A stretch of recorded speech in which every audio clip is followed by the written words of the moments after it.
Fala galera, bom, vamos para mais um momento pré-dólar. Hoje ainda é dia 11, né? Terça-feira, o mercado já fechou.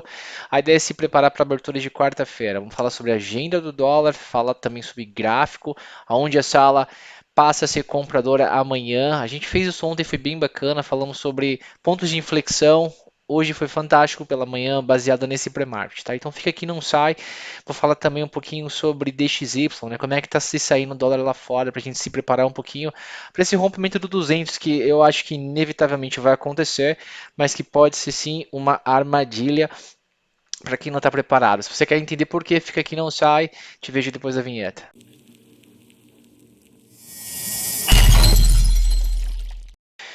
Bom, é isso aí.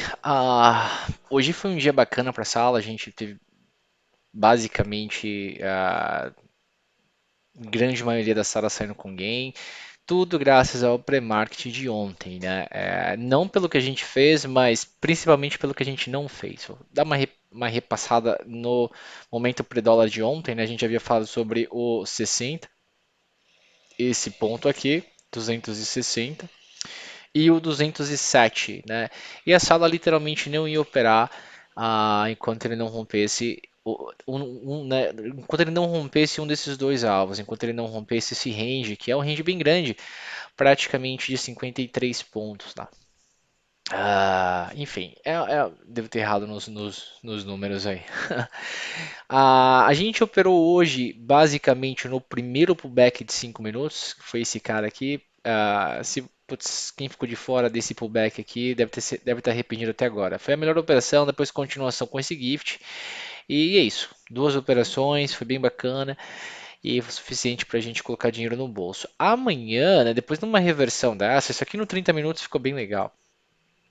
Ficou com bastante cara de reversão, né? A gente tinha esse canal para ser testado, ele meio que rompeu no 30 minutos, próxima barra de 30 minutos, dá uma olhada na porrada que deram, né?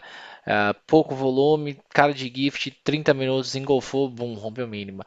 Então eu tô hoje um pouco diferente do que eu estava ontem, né? Ontem ainda estava esperando, a gente tinha esse cenário aqui apenas ontem, né? Eu tinha um cenário bem lateralizado. Ontem ficou um pouquinho mais claro que a chance desse cara romper para baixo é maior ainda, né? Que a gente ainda tem força para vir continuar esse movimento de queda. Quando o mercado reage com uma correção deste nível no 30 minutos, tá perto das mínimas, dificilmente a gente vai, né, dificilmente a gente vai voltar lá rapidinho para romper. Foi muito forte. Pelo menos tentar romper essa mínima aqui, eu creio que a gente vai fazer amanhã. Minha sala de novo não opera dentro desse range, é um range muito perigoso. A ideia é literalmente a gente sair daí. E se for sair para baixo, que é provavelmente o que vai acontecer se esse cenário amanhecer do jeito que está aqui, né? Ou seja, com continuação, vou até colocar o point fix para ficar um pouco mais claro o que eu quero dizer. A gente teve uma abertura naquela região hoje, né, que era uma região de continuação, ou seja, o mercado não amanheceu guepado, ele teve uma abertura nessa região, ó, bem região de continuação, e é possível que amanhã aconteça a mesma coisa, que ele tenha uma abertura aqui, ó, numa região de continuação, sem gap. Esse é o movimento que minha sala espera pela manhã, né? É o único movimento do qual, de repente, eu me disponho a operar nos primeiros minutos, tá? Se ele amanhecer dentro do range e romper na abertura. Eu vou falar de uma segunda opção, mas ela é um pouco mais perigosa. Então essa aqui é a melhor, né? Ou seja, momento de abertura. Essa barra aqui, galera, pode ser uma barra de 15 minutos ou de 5, tá? Se ele fizer nos primeiros 5 minutos é um pouco mais complicado, porque aí não tem muita liquidez.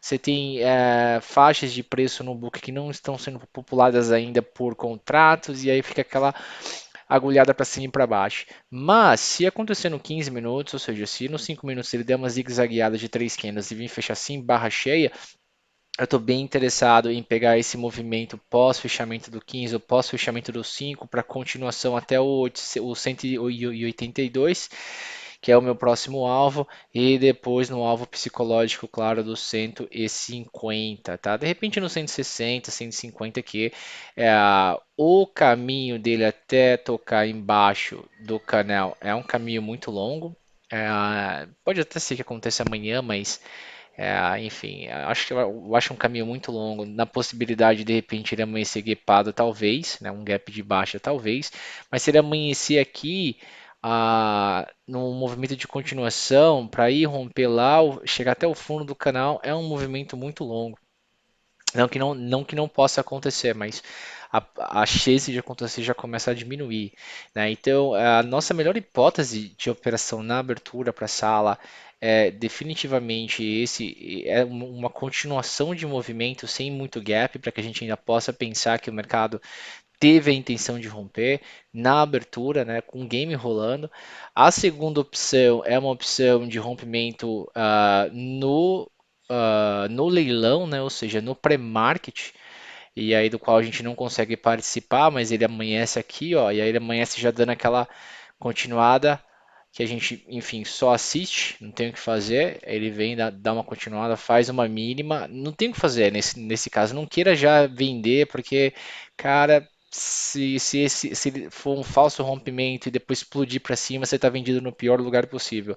Mas se isso acontecer, se ele amanhecer guepado e dessa descarregada, a gente vai esperar ele subir um pouquinho no 5, de repente romper um pouquinho de máximo, ou ficar consolidado um pouquinho aqui, né, para voltar a querer romper essa mínima, né? Aí sim, aí esse aqui é o cara que a gente vai pegar, né? Aqui você percebe que a gente já guarda nesse cenário aqui, já é um cenário um pouco mais complexo, para ficar igual esse aqui já é uma chance menor. Ele pode ficar de várias maneiras, mesmo parecendo esse padrão, mas enfim, pode demorar de repente 20 candles para isso acontecer. A coisa começa a criar uma complexidade um pouquinho maior. Aquele primeiro cenário com rompimento já na abertura é bem mais simples, bem mais fácil de não hesitar, né? Você cria um cenário do qual você só executa, é bem mais fácil. Esse aqui já vai precisar um pouco mais de análise, de repente ele vem, derrete e você perde o time e aí vai ficar olhando. Mas é uma segunda opção, a Sara com certeza vai estar de olho para operar esse cara se isso acontecer, né? Ou seja, ele amanhecer guipado, não muito estendido, né? Ou seja, se ele amanhecer guipado nessa região que eu já quero sair, não tem jeito, né? Porque a maior chance dele descer mais um pouquinho e aí fazer um pullback de venda que também você vai estar vendido no pior lugar, também não é a ideia. Esses dois cenários é basicamente os únicos dois cenários que eu opero na abertura. Qualquer outra coisa que seja, por exemplo, se ele amanhecer aqui nessa região ainda do range, ou aqui dentro do range, ou muito extenso, eu não opero, espero para ver o que vai acontecer e, enfim, decido uma estratégia com mais informação no intraday, né? A segunda hipótese é, claro, uma hipótese de compra, né? A nossa hipótese de compra é num cara que foi, sabe, massacrado, que nem esse aqui várias vezes, toda vez que ele tenta sair, ele toma porrada, não dá para ser nenhuma diferente do que essa que é romper as máximas no dia anterior, forte e buscando uma média de 200 no caso aqui, ou de 200 no 15 minutos, mas em nenhuma hipótese eu vou comprar ele aqui dentro desse range ainda. Ele vai precisar romper essa máxima do dia anterior para eu pensar em atuar na compra, tá? Mesmo, tá? Eu vou tá aqui no 30 minutos, eu vou colocar no 5 mesmo, cara, se ele subir que nem essa manhã. Essa manhã parecia que o mercado só ia subir, né? Olha lá. Quem viu essa manhã, momento de compra forte, achou que o mercado tinha revertido e ia só subir. Foram 4, 5 barras para cima, pullback, barra para cima, não parava. E aí mostrou que no intraday não tem desta, tá?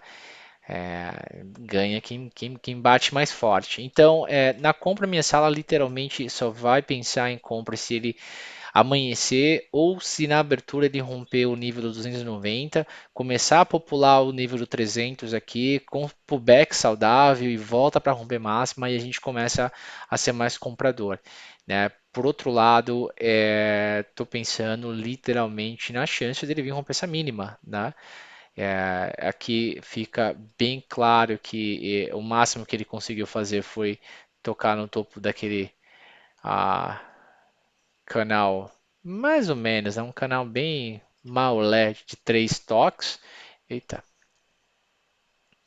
E pronto, e tomou porrada, e já vai amanhecer provavelmente na região abaixo da VWAP do dia anterior, querendo vir buscar mínimas. Então eu vou realmente olhar amanhã com muito mais cara de não com viés, tá? Mas com cara de inércia, querendo seguir tendência. Enquanto ele não prova que ele vai subir, eu vou seguir a tendência dele que tem sido romper fundos, tá?